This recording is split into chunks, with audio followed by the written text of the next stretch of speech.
I think it's just trying to find hope and taking advantage of every single minute we get with our loved ones and hugging our family members and our friends extra tight every day and telling everybody that we love them. I think that's what taught me a lot is, not every day is promised, so it's really important.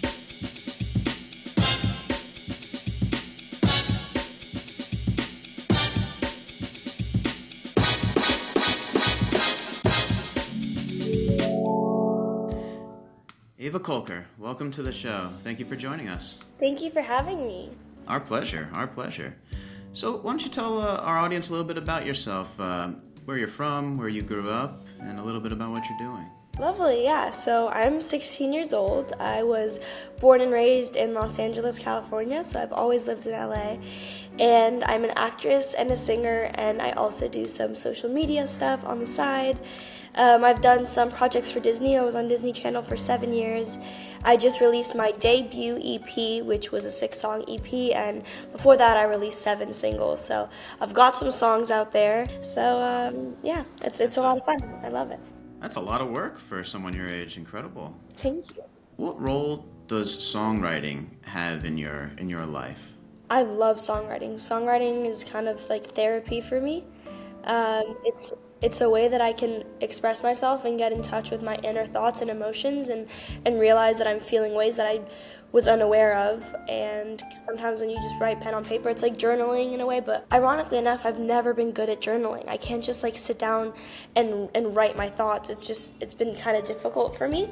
But when there's music and when there's other people in the room and we kind of just get started and I have to think of a concept in a way, it's like digging through the archives of my emotions and like my experiences in life. So it's kind of like digging up those past or current emotions and just expressing myself. So I love songwriting. It's a big part of my life. I imagine it must be very cathartic when you get the words down and then just sort of see it all produced together with all the different instruments and putting the pieces together and then hearing it out there for the world to enjoy. For sure. Is there a particular song that you've written in your life that has a special meaning to you? I'm sure, it's like songs are like children. I'm sure everyone has, you love them all the same, Exactly. But maybe that stands out above the rest. I would say there's one especially that was the most emotional and meaningful for me. It was called "The Head of Me," and it was the first ballad, or technically the first ballad I ever released. And it was about my cousin who had brain cancer and unfortunately passed away when he was 15. So I wrote the song about him, and I wrote it from like a very depressed and sad place in life. And I feel like the song was kind of me trying to help myself find hope in such a dark time. So it was like me writing on paper, like, okay, well, how can we move forward and how can we find hope in such a horrible time in life. So I kind of just wrote that from that standpoint and then kind of hoped that it would help other people in the same position also try and find hope moving forward. Absolutely, and I bet that it does. What was your cousin's name? His name was Ty. Ty. We're sorry to hear about Ty. How old were you when that happened? Ty was a year older than me, so I was 14 when he passed, but he was 6 when he was initially diagnosed, so I was 4. And then he fought it for a while, and then he beat brain cancer, and then he had his 5-year remission, and a few days before his 6-year remission, he was diagnosed with an even worse brain cancer than he had initially had. Oh man, I'm so sorry to hear that. There's a lot of people in our audience who can relate to that, so we definitely are sympathetic to that, and we're sorry. Were you close? Did you spend a lot of time together? Yeah, Ty was he was my best friend. He was my brother. We grew up together, and I have 3 sisters, so I'd always said that he was like the brother that I always wanted but never had. And we lived very close. We lived about 5 minutes away from each other growing up. So we were just together every single day, every single second. And we loved each other so, so much. Like, honestly, I've never had a bond like that. It's pretty indescribable. We used to have little weddings when we were like 3 and 4. And we would like get married. and we would like do a whole thing. I'd put on a white dress. There would be like a flower girl, and I would always say, I was like, no, like Ty is my soulmate. Like I love him more than anybody else in the world. Do you have, if you had to choose, I know it's tough, but was there a favorite memory with Ty that kind of strikes, that rises to the top of your memories? A more recent one when we weren't like 4 and 5, was when we were, I think I was 13 or 12, and he was a year older than me, so that would make him 13 or 14. And he had come home from a treatment he was doing in Mexico. He was doing a trial for this new cancer that he had, and it was a really, really tough treatment. And he came to my house in LA on the way home, and I had my wrap party for my show the night that he was only with me for one night, but I had it that night, and it was such a huge deal for me because we didn't know if we were going to get another season. It was kind of like my way to say goodbye to my castmates. So I told him, I said, I'm just going to go for a little while, but I really want to spend time with you tonight. So just, text me if you get tired or if you want me to go home, whatever. Like, I really want to spend time with you. So I go to the wrap party. It's not too late. It's like maybe 8:30, maybe 9. And I get a text from his mom saying, hey, Ava, Ty's really tired. He's going to bed now. And I was like, what? No. And I started crying in the middle of the wrap party. I started crying right there where I was standing. And I said, no, please tell him to stay awake for a little longer. I'm leaving right now. So I said bye to everybody, went home, and we ended up talking for like 4 hours until like 2 a.m. We just stayed on the couch and we just talked like all night. It was amazing, and that is something I'll always have with me. What did you talk about for 4 hours? Everything. He didn't live near me, so I didn't get to see him very often.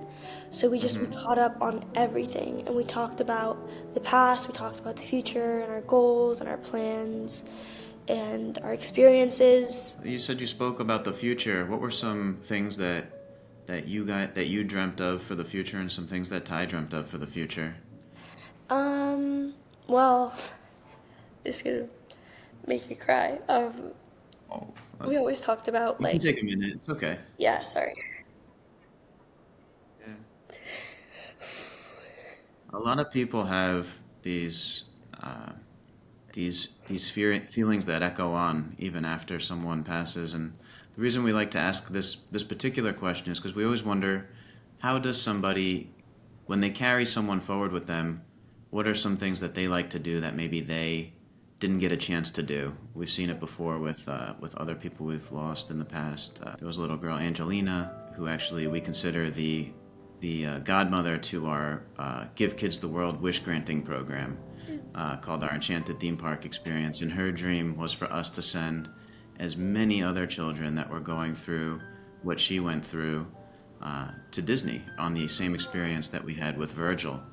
Yeah. And I personally carry that forward with me every day. Yeah, what I was gonna say is Ty always talked about being a dad and like raising his kids, and I love kids, so I would always talk about kids too, and we would just talk about like how close our kids are gonna be and how they're gonna be best friends like we were when we were younger, and just like raising our kids as best friends and as cousins and going on family trips. And he would say, like, the way our grandma is, like, guilts us out eating too much candy or whatever. He's like, that's how I'm going to be to my grandkids. Like, I'm going to be just like grandma is to us. And, just things like that. But we would often talk about kids because he loved kids like I love kids, and I've always, a big dream of mine has been to be a mom, and he had that same dream about being a dad. That's beautiful, and honestly, the people who pass on before us that are close to us, they sort of do like imprint into your DNA, and that is kind of how we carry people forward. It's a beautiful thing, and thank you so much for sharing that with us. It's a beautiful story. You sound like a great guy. I saw you had a good banter with at the Zigazoo wish grant party with one of our wish grant children, Aiden Rawls, who we had sent back and forth. He was like, so a big part of our program is having people who are alumni from the Enchanted Theme Park Experience to let the next family know.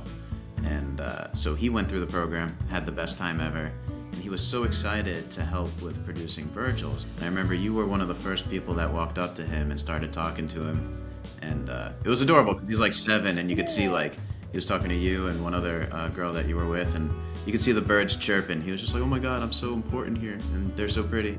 It was so fun. He was so cute. He was adorable. But yeah, I love kids. I love talking to kids and hanging out with kids, and that's why I love what you guys do, because Ty had made a wish to go to Atlantis in the Bahamas. Oh, did he? Yeah, and I got to go with him. He chose like his mom, his dad, his brother, and then me out of his family. He could bring one more person out of his immediate family.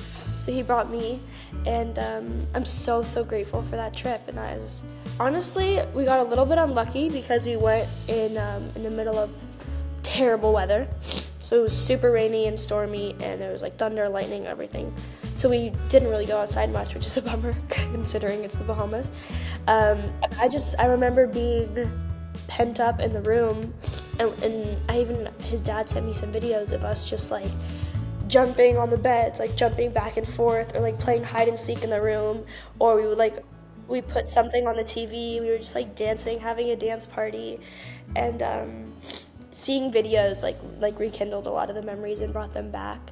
So just having so much fun with him, even though we weren't outside at the water park and stuff. We were just in the hotel room, but we had the best time still. It's a great trip. He had good taste for back then. A lot of kids at that age, they would choose Disney, but he had maybe the right idea. Atlantis, you said? Yeah, Atlantis. Yeah, that's a fun spot. For sure. So as you mentioned, having a loved one go through a form of pediatric cancer and supporting them through that fight, it can be very emotional. Are there any people or groups that helped you through that experience? And are there any insights that you garnered during that experience that you'd like to share with other people who may be going through the same thing?